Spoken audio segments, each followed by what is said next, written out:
अमित शाह जी, आपका rising India summit में आने के लिए बहुत बहुत धन्यवाद। मैं कुछ समय लेके बताना चाहता हूं कि हम यहाँ पे क्या करना चाह रहे हैं, हम क्या करते आ रहे हैं। हम पिछले 4-5 साल से राइजिंग इंडिया समिट कर रहे हैं हर साल। इस साल की थीम थी राइजिंग इंडिया रियल हीरोज़। हम उन लोगों पर स्पॉटलाइट डालना चाहते थे जो आम आदमी हैं देश के, जो एक्स्ट्रॉर्डनरी काम कर रहे हैं, ordinary people doing extraordinary work, जिनको कि आपकी सरकार ने भी पद्मा अवार्ड्स के थ्रू जो है उनको रिकग्निशन दिया है। प्रधानमंत्री जी के मन की बात में उन्होंने एक डायरेक्ट कॉन्वर्सेशन ऐसे लोगों के संग किया है। तो सबसे पहला सवाल राइजिंग इंडिया समिट पर मेरा ये होगा कि आप राइजिंग इंडिया को, पिछले 9 साल से आपकी सरकार है, आप कैसे देखते हैं इंडिया राइजिंग को, और इसमें रियल हीरोज़ का योगदान कैसे रहा है? देखिए, ये विगत 9 साल में भारत ने हर क्षेत्र में दुनिया के सामने अपने आप को सिद्ध किया है। चाहे खेल का क्षेत्र हो, चाहे अर्थतंत्र का सुधार करना हो, चाहे डेमोक्रेसी का रियल परकोरेशन करना हो, डेमोक्रेसी को स्ट्रेंथी करना हो, केंद्र और राज्य के संबंध बेहतर बनाकर इसको दुनिया के सामने रखना हो। अनुसंधान के क्षेत्र में भी हमने बहुत कुछ प्राप्त किया है। रक्षा और रक्षा की आत्मनिर्भरता, दोनों क्षेत्रों में शायद आजादी के बाद सबसे ज्यादा किसी एक दशक में काम हुआ है, तो वो ये 10 साल के अंदर हुआ है। देश की आंतरिक सुरक्षा के क्षेत्र में भी कश्मीर, नॉर्थ ईस्ट और वामपंथी उग्रवाद, तीनों हॉटस्पॉट को करीब करीब एक प्रकार से इस पर संपूर्ण प्रभुत्व आज हमारी एजेंसियों का हमने प्रस्थापित कर पाए हैं। ढेर सारे क्षेत्रों में भारत ने बहुत अच्छा किया है और उसका 7 अर्थ में यश हर क्षेत्र में ग्राउंड पर परफॉर्म करने वाले सभी नागरिकों को जाता है।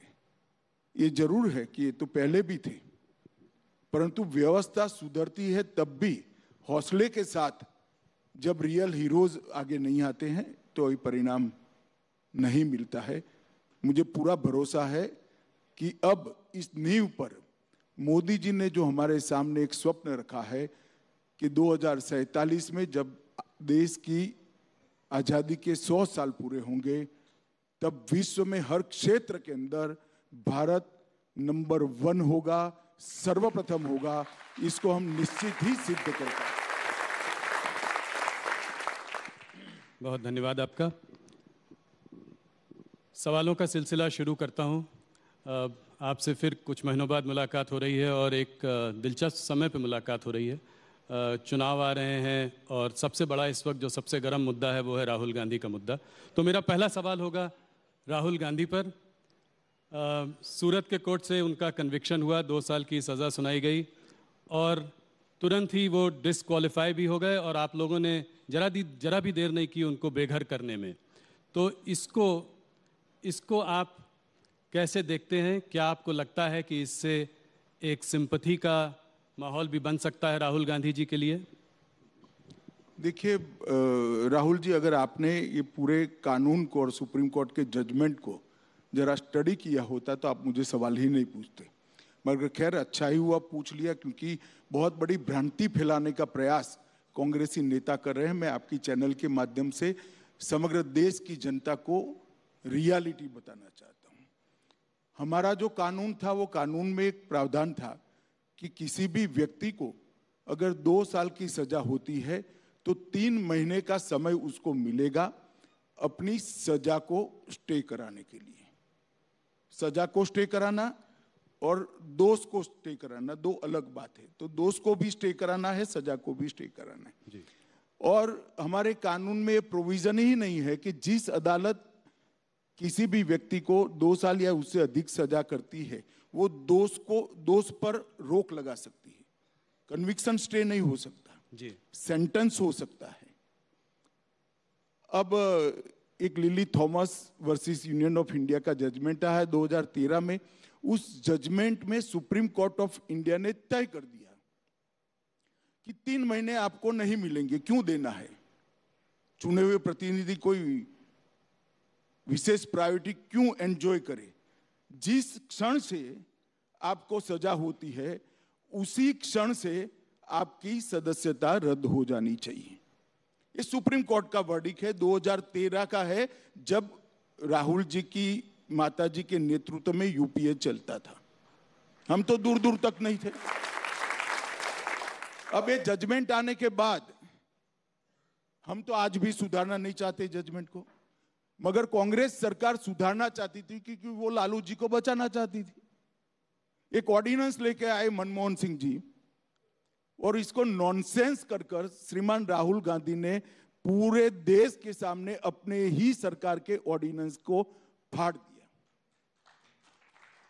अब उनके फाड़ने के बाद किसकी मजाल थी कांग्रेस सरकार में किस ऑर्डिनेंस को कानून में बदले, विड्रॉ कर लिया गया जी। आज अगर वो कानून होता तो वो शायद बच जाते, इतनी हाई तौबा नहीं करनी पड़ती।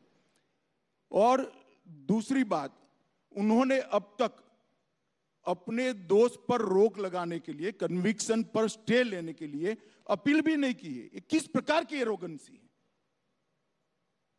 आपको फेवर चाहिए, आप मेंबर पार्लियामेंट बने रहना चाहते हो और अदालत के सामने भी नहीं जाओगे? किस प्रकार की एरोगेंसी है? कहां से जनरेट होती है ये एरोगेंसी? कहां से जनरेट होती है? और ये श्रीमान पहले नहीं है, अब तक राजनीति में उनसे ज्यादा बड़े पद पर रहे हुए और उनसे भी ज्यादा अनुभव रखने वाले ढेर सारे नेता इसी प्रावधान के तहत अपनी सदस्यता गंवा चुके हैं। मैं 3 नाम तो आपको अभी भी गिना सकता हूं। श्रीमान लालू प्रसाद यादव इसका सबसे पहला भोग बने, उसके बाद जयललिता जी बनी और राशिद अल्वी जी बने। ऐसे 17 लोग इंक्लूडिंग राहुल गांधी, सबकी सदस्यता गई है। किसी ने काले कपड़े नहीं पहने, किसी ने हाय तौबा नहीं की, क्योंकि ये सुप्रीम कोर्ट का जजमेंट है, देश का कानून है। मगर अब इन पर आ गई तो कांग्रेस वाले कहते हैं गांधी फैमिली के लिए एक अलग कानून बनाना चाहिए।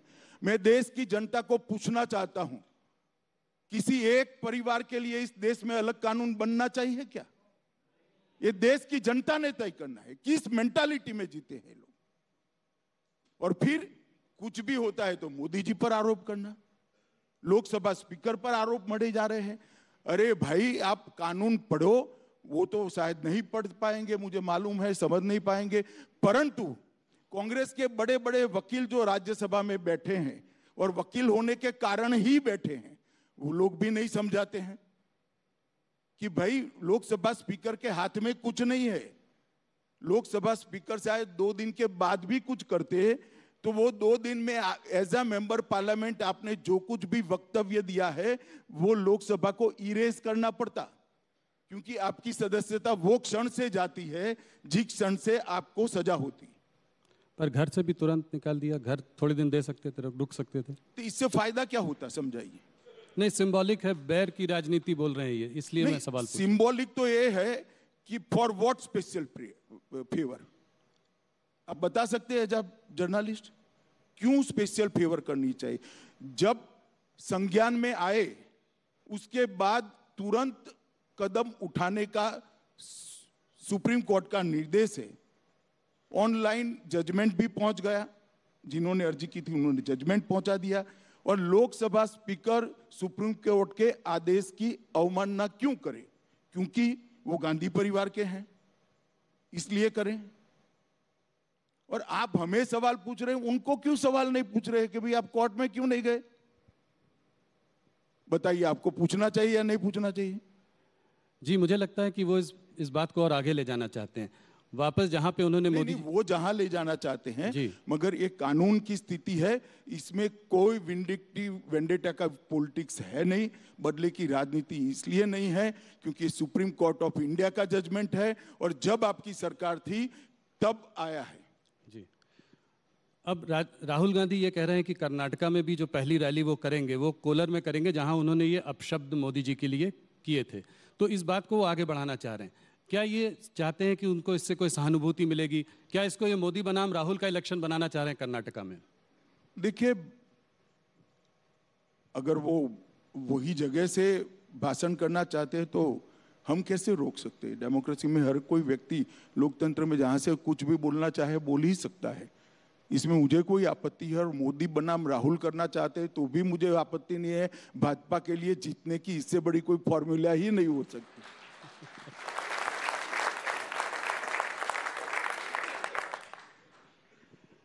अमित जी, आपकी पार्टी ये जो अपशब्द राहुल जी ने मोदी जी के लिए कहे, आपकी पार्टी इसको एक एंटी ओबीसी कलर भी देने की कोशिश कर रही है, ऐसा क्यों? देखिए, उन्होंने मोदी जी को नहीं कहा है। पूरा भाषण आप सुन लीजिए जी। और मेरे इंटरव्यू के पहले चलाकर भी दिखाइएगा तो लोग भी सुने। उन्होंने मोदी समाज मतलब तेली समाज में सभी लोग क्यों चोर होते हैं ऐसा एग्जैक्ट नहीं कहा। उन्होंने ये कहा कि सारे चोरों का सरनेम मोदी क्यों होता है, ये कहा है जी। तो वो उन्होंने ओबीसी समाज का ही जानबूझकर अपमान किया है। इसमें पार्टी के बनाने का सवाल नहीं है, उन्होंने बोला ही ऐसा है। और जो महाशय कोर्ट में गए इसके खिलाफ, स्टेटमेंट के खिलाफ, उनका कंटेंशन भी वही है और जजमेंट का सार भी वही है। आगे ये भी कह रहे हैं कि मैं कोई सावरकर नहीं हूं जो माफी मांगू, गांधी माफी नहीं मांगते। इसको आप कैसे देखते हैं? देखिए, उनको माफी नहीं मांगनी है तो बेल भी नहीं जमा कराना था। महात्मा गांधी ने किया था एक बार, अंग्रेजों ने उनको सजा करी तो कहे मैं पेनल्टी नहीं भरूंगा, माफी नहीं मांगूंगा, पेनल्टी नहीं भरूंगा, दंड भी नहीं भरूंगा, सब कर दिया। तो इन्होंने भी करना चाहिए था। मेरी जानकारी जो है 15,000 रुपए का मुचरका भरकर वो बेल लिए हैं जी। और दूसरा, माफी न मांगनी हो तो न मांगे, मगर सावरकर जी के लिए इस प्रकार के शब्द नहीं करने चाहिए। मैं इतना कह सकता हूं कि इस देश के लिए ज्यादा से ज्यादा यातनाएं सहने वाले व्यक्तियों में से एक वीर सावरकर है। पूरे आजादी के संग्राम के अंदर एक ही व्यक्ति ऐसी है जिसको एक साथ 2 जन्म टिप की सजाएं हुई हैं जी। ऐसे वीर हुतात्मा के लिए आज इस प्रकार के शब्द प्रयोग करना, और शायद हम पर उनको भरोसा ना हो, वो अपनी दादी के भाषण सावरकर जी के लिए पढ़ ले कि इंदिरा जी क्या कहती थी। वो पढ़ लेंगे तो उनको मालूम पड़ेगा। उनके साथी भी उनको कह रहे हैं, शिवसेना, शरद पवार सब एडवाइस कर रहे हैं जी। अमित जी, अभी तक ममता बनर्जी और केजरीवाल जो है कांग्रेस के साथ नहीं थे। इस मुद्दे को लेकर वो भी अब राहुल गांधी के और कांग्रेस के साथ खड़े हुए हैं। एक तरीके से ऑपोजिशन जो है एक साथ एकजुट हो गई है इस मुद्दे को लेकर। देखिए राहुल जी, हर बार ये सवाल मैं जब से राष्ट्रीय राजनीति में आए आ रहा है। मुझे एक बताओ, ये दोनों साथ में आ गए, ठीक है, कोई भी प्लेटफॉर्म पर आ गए, बंगाल में क्या करेंगे? केजरीवाल जी क्या दिल्ली की सीट राहुल जी के लिए छोड़ देंगे क्या? साथ में आने का क्या मतलब है भाई? कोई मतलब नहीं है, सब एक दूसरे के खिलाफ लड़ रहे हैं, क्या साथ में आए?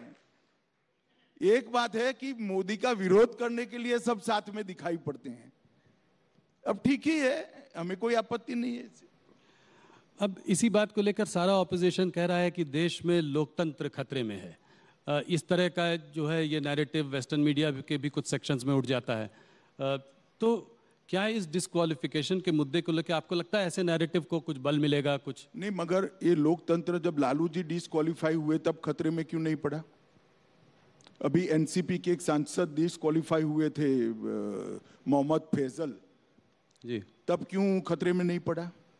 श्रीमती कुमारी जयललिता जब डिस्क्वालीफाई हो गई थी तब खतरे में क्यों नहीं पड़ा? सिर्फ गांधी परिवार से ही खतरा खड़ा होता है क्या?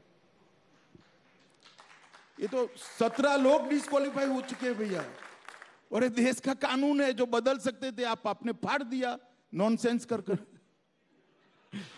अब काहे को छाती पीट रहे हो भाई?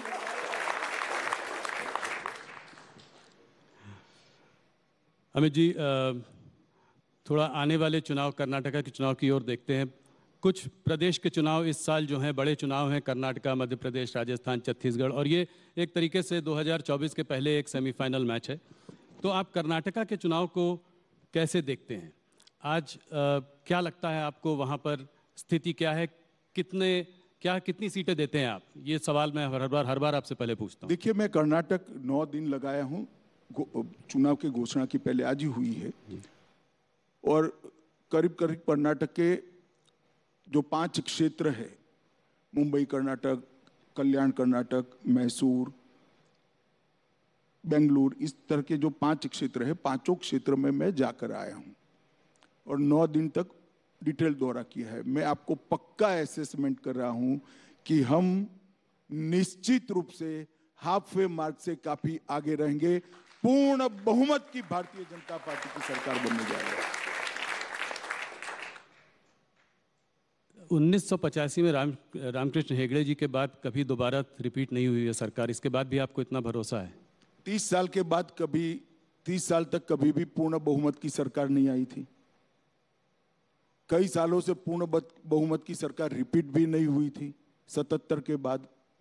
ये दोनों मोदी जी के समय में हुआ, ये भी हो जाएगा, आप चिंता मत करिए। एक अजीब सी चीज देखी कर्नाटका में, मुख्यमंत्री बोमई हैं और चेहरा येडियुरप्पा। प्रधानमंत्री ने भी उनका हाथ पकड़ा और उनका जो है उनको प्रोत्साहन दिया जब वो गए थे वहाँ पे। तो इसको आप कैसे देखते हैं? किसके चेहरे के अंडर चुनाव लड़ रहे हैं? क्या बोमई वापस अगर आप जीतेंगे तो मुख्यमंत्री बनेंगे? एक बात समझ लीजिए, येदियुरप्पा जी हमारे वरिष्ठ नेता है, केंद्रीय पार्लियामेंट्री बोर्ड के मेंबर है, चुनाव समिति के मेंबर हैं, और भारतीय जनता पार्टी ने उनकी वरिष्ठता को कभी क्वेश्चन नहीं किया। हम ऐसी पार्टी नहीं है कि जो पावर पर नहीं है उसको दरकिनार कर देते हैं। हमारे यहाँ जो वरिष्ठ नेता होता है उनका सम्मान पावर में हो या न हो, सम्मान होता है। और आज भी मैं कह रहा हूं सबके सामने कि येदियुरप्पा जी बहुत बड़े आकर्षण के साथ स्टार कैंपेनर की भूमिका कर्नाटक के अंदर निभाएंगे, और उन्होंने वो कर्नाटक असेंबली में भी स्पष्ट कर दिया है। जी। तो अगर जीत कर वापस आएंगे तो बोमई जी वापस मुख्यमंत्री बनेंगे? देखिए, वो तो पार्टी तय करेगी, अभी पार्टी में इस प्रकार की कोई चर्चा नहीं हुई है। पर बोमई जी हमारे मुख्यमंत्री है, बहुत अच्छा काम किया है और अच्छे से चला रहे हैं। और येदियुरप्पा जी और बोमई के कालखंड के अंदर जो कुछ भी कर्नाटक में डेवलपमेंट के काम हुए, इसके आधार पर हम फिर से निश्चित रूप से चुनकर आएंगे। और कर्नाटक की जनता डबल इंजन सरकार चाहती है। मोदी जी की योजनाओं को, मोदी जी के कार्यक्रमों को और मोदी जी के विजन को नीचे इंप्लीमेंट करे, इस प्रकार की समान विचार सरणी वाली सरकार कर्नाटक की जनता चाहती है, और परिणाम भी इसी प्रकार के आए। जेडीएस ने करीब 150 लोगों की लिस्ट जारी कर दी है, कांग्रेस ने भी करीब 125 कैंडिडेट घोषित कर दिए हैं। आप लोगों ने अभी तक कोई लिस्ट जारी नहीं की, तो कहीं ना कहीं कोई चौंकाने वाली कोई नहीं, चौंकाने वाला कुछ नहीं होता। हमारे यहाँ एक पद्धति तय है, जिले को सुनते हैं, फिर प्रदेश में इस पर चर्चा होता है, फिर यहाँ पर आता है और केंद्रीय पार्लियामेंट्री बोर्ड निर्णय करता है। वहाँ परिवारों को सुनना है, 5 परिवार इकट्ठा बैठ जाते, और जेडीएस में तो 5 भी नहीं बैठना, एक ही परिवार बैठ जाए तो सारे फैसले हो जाते देवगौड़ा जी का। और यहाँ 3-4 परिवार बैठ जाए तो फैसला, तो उनके लिए बड़ा सरल है। हमारे यहाँ लाखों कार्यकर्ताओं से चरणबद्ध चर्चा करनी होती है तो थोड़ी देर लगती है भैया, हम थोड़े स्लो भी है। जेडीएस की बात करी तो लोगों का ये भी कहना है कि जेडीएस जो है वो भारतीय जनता पार्टी की बी टीम है, इसको आप कैसे देखते हैं? देखिए, फिर से एक बार आप स्टडी करें बगैर का सवाल कर रहे हैं। गत चुनाव में हम सबसे ज्यादा सीटों के साथ 1 नंबर की पार्टी बने थे। हमारी 104 सीटें थी, जेडीएस की 34 सीटें थी, और फिर जेडीएस कांग्रेस की गोदी में सत्ता के लिए बैठ गई और दोनों ने सरकार बनाई। अब बताइए जेडीएस किसकी बी टीम है? जरा बताइए ना जनता को। तो आपकी कोई बातचीत नहीं चल रही है? आपकी कोई बातचीत नहीं चल रही है? नहीं, हमारी कोई बातचीत कैसे? हम हर सीट पर लड़ेंगे, पूर्ण बहुमत के लिए लड़ेंगे, और मोदी जी के नेतृत्व में पूर्ण बहुमत आएगा, इसका मुझे पूर्ण भरोसा है। किसी से बातचीत का सवाल ही पैदा नहीं। कोई भी हालत में अगर जरूरत पड़ी तो भी उनके संग गठबंधन नहीं करेंगे? गठबंधन नहीं करेंगे चाहे कुछ भी, अगर मान लीजिए कम भी पड़ जाए सीट, गठबंधन का सवाल ही नहीं है, किसी के साथ गठबंधन करने की जरूरत नहीं है। पोस्ट पोल भी नहीं। पूर्ण बहुमत प्राप्त करने जा रहे हैं और विश्वास के साथ हम मैदान में उतरे। विधानसभा के चुनाव की घोषणा से पहले आपकी पार्टी ने जो 4% रिजर्वेशन मुस्लिम्स के लिए था, उसको आपने 2-2% जो है लिंगायत और वोकालिगा उसके लिए उसमें बांट दिया। ऑपोजिशन का कहना यह है कि ये पोलराइजेशन की आपकी एक स्ट्रैटेजी है, इसको कैसे देखते हैं आप, क्या मानते हैं? देखिए, मैं मानता हूं ये करने में थोड़ी देर हो गई है, क्योंकि धर्म के आधार पर आरक्षण संविधान सम्मत नहीं है, ये गैर संवैधानिक है। किसी भी प्रकार का आरक्षण धर्म के आधार पर नहीं हो सकता है। जो कांग्रेस की कर्नाटक सरकार ने पोलराइजेशन के लिए किया था, उसको हमने करेक्ट किया है, और मैं मानता हूं ये करने में थोड़ी देर हो गई। अमित जी, आगे बढ़ते हैं, थोड़ा सा आने वाले 2024 के चुनाव पर चर्चा करते हैं। प्रधानमंत्री मोदी जी ने कुछ ही दिनों पहले एक ऑपोजिशन को बड़ी चुनौती दी है। उन्होंने कहा है कि यहाँ पे भ्रष्टाचारी बचाओ आंदोलन चल रहा है। तो क्या ये समझें कि 2024 में मोदी वर्सेस द रेस्ट होगा, पूरा ऑपोजिशन एक तरफ, मोदी जी एक तरफ? कैसे देखते हैं आप इसको? क्या आप 300 का आंकड़ा 2024 में पार कर पाएंगे?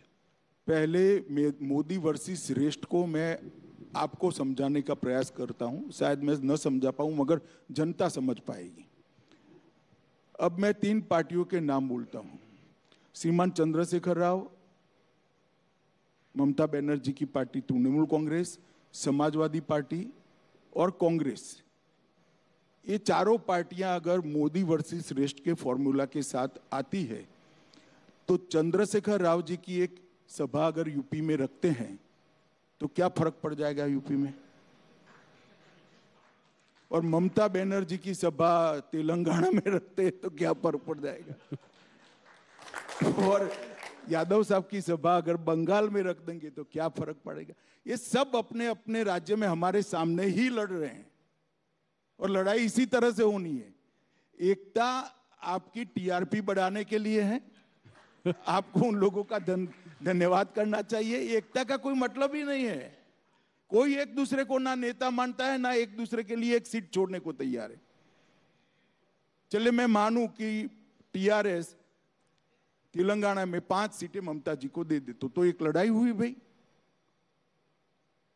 और समाजवादी पार्टी भी 5 सीट वहां दे दे और ममता जी बंगाल में 5-5 सीटें दोनों को दे दे, तब तो एक हुए।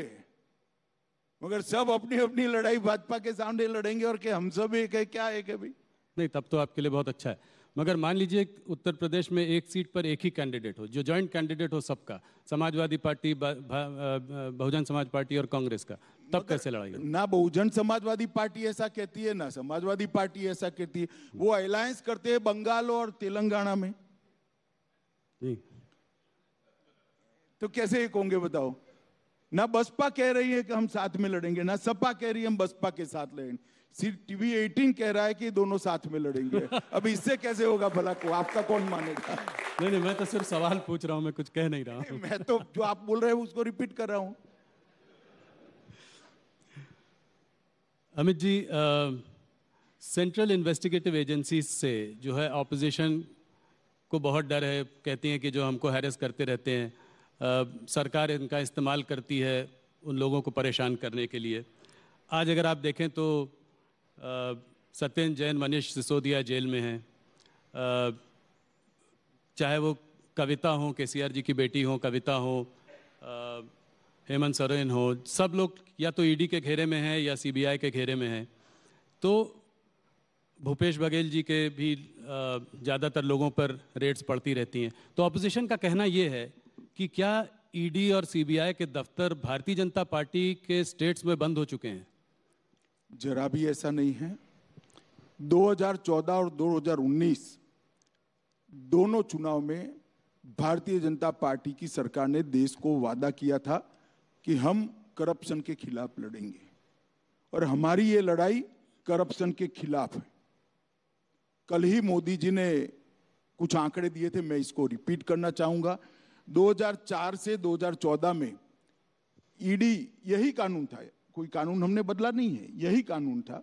ईडी जो पीएमएल के कानून के तहत 5,000 करोड़ की संपत्ति कुर्क की थी, और मोदी जी के शासन के अंदर हमने 1,10,000 करोड़ की संपत्ति कुर्क की।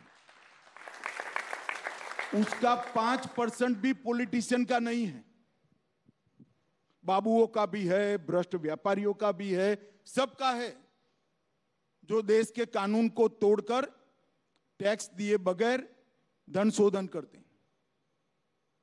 क्या लड़ाई बंद कर दें?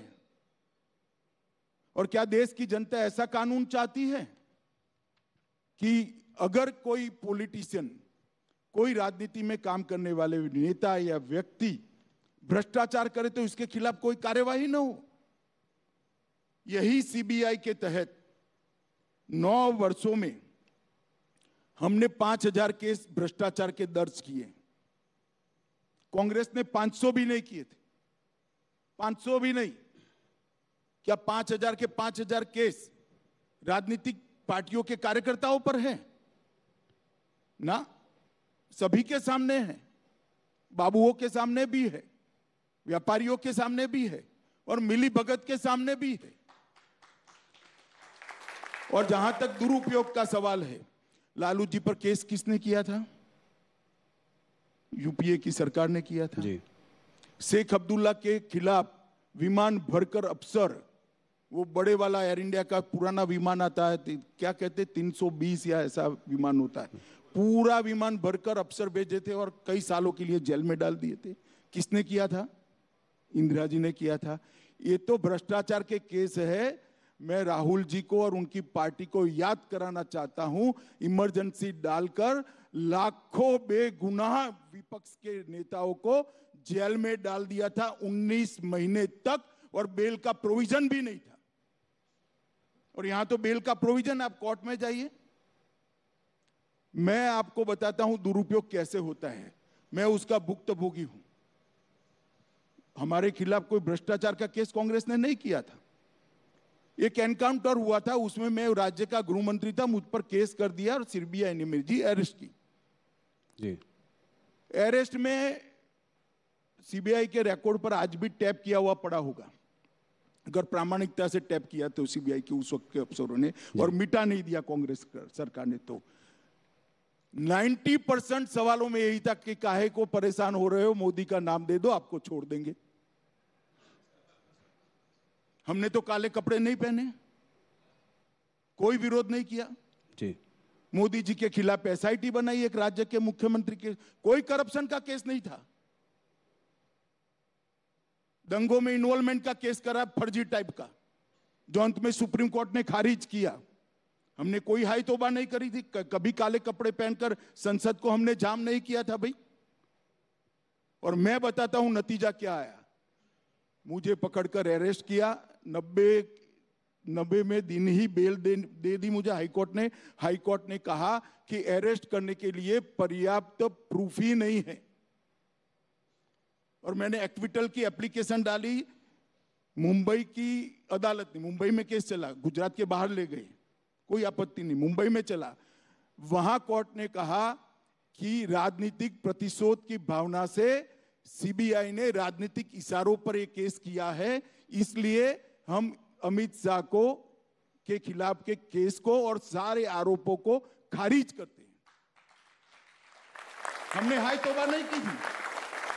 और यही लोग थे, यही चिदंबरम बैठे थे, यही सोनिया जी नेतृत्व करती थी यूपीए सरकार का, यही मनमोहन सिंह थे, और यही राहुल गांधी सांसद थे। अब क्या हो गया भाई? और हमने तो आप पर जो केस करे हैं भैया, वो करप्शन के हैं, आपकी बदजुबानी का केस है।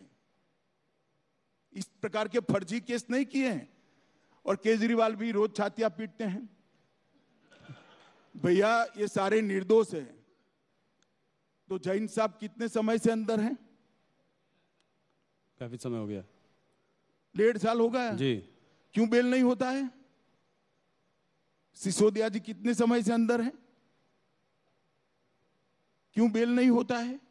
इस देश में अदालतें हैं भाई, सबने अपना केस लेकर अदालत के सामने जाना चाहिए। एजेंसियों के दुरुपयोग का आरोप करने की लिए मैं कांग्रेस के मित्रों को कहना चाहता हूं, एक उंगली किसी के खिलाफ करोगे तो 4 उंगली आपके खिलाफ आती है, ध्यान रखना।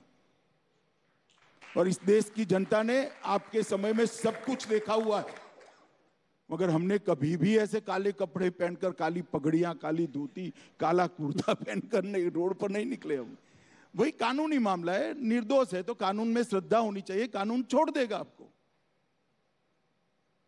जी। मैं तो इतने साल तक कभी नहीं बोला, आज आपने यूं कर कर बुलवाया तो मैंने बता दिया। अब तक नहीं बोला था मैं तो कभी। पर अमित जी और पूरी मेरी इंट्रोगेशन में एक ही बात, मोदी का नाम दे दो, मोदी का नाम दे दो, मोदी का भाई क्यों डरते हो मोदी से, क्यों फंसाना चाहते हो? और कोई इंट्रोगेशन में कोई चीज नहीं पूछी मुझे, और मेरे कारण बेचारे कई सारे पुलिस अफसर, निर्दोष टाइप के अफसरों को जेल में डाल दिया। और वही कांग्रेस आज ये प्रलाप कर रही है, वही चिदंबरम साहब आज बोल रहे हैं, वही कपिल सिब्बल बोल रहे हैं, वही अभिषेक मनु सिंघवी बोल रहे हैं। उनको आत्मचिंतन करना चाहिए कि भ्रष्टाचार का जितना भी पैसा इकट्ठा किया है, एक बार सामने से अदालत के सामने जाकर दे दे, शायद अदालत माफ कर दे उनको। ये ढूंढकर पकड़ेंगे तो तकलीफ आएगी। एक ऑपोजिशन लीडर का कहना यह है कि ये सारे आप भ्रष्टाचार के जो केसेस आप इन्वेस्टिगेट एजेंसीज तो करती हैं, पर अगर नेता पार्टी बदलकर भारतीय जनता पार्टी में आ जाए तो उसके खिलाफ केसेस को ड्रॉप कर दिया जाता है। ये बिल्कुल बेसलेस बात है। इस देश में अदालतें हैं, आपके पास अगर कॉन्क्रीट केस है तो लेकर अदालत में जाइए, अदालत सीबीआई को डायरेक्ट करेगी, ईडी को डायरेक्ट करेगी। कौन ईडी और सीबीआई की हिम्मत है अदालत के डायरेक्शन के खिलाफ काम करने की, बताइए किसकी हिम्मत है? और कांग्रेस पार्टी क्या मानती है, इस देश में अदालतें बंद हो गई है? जी।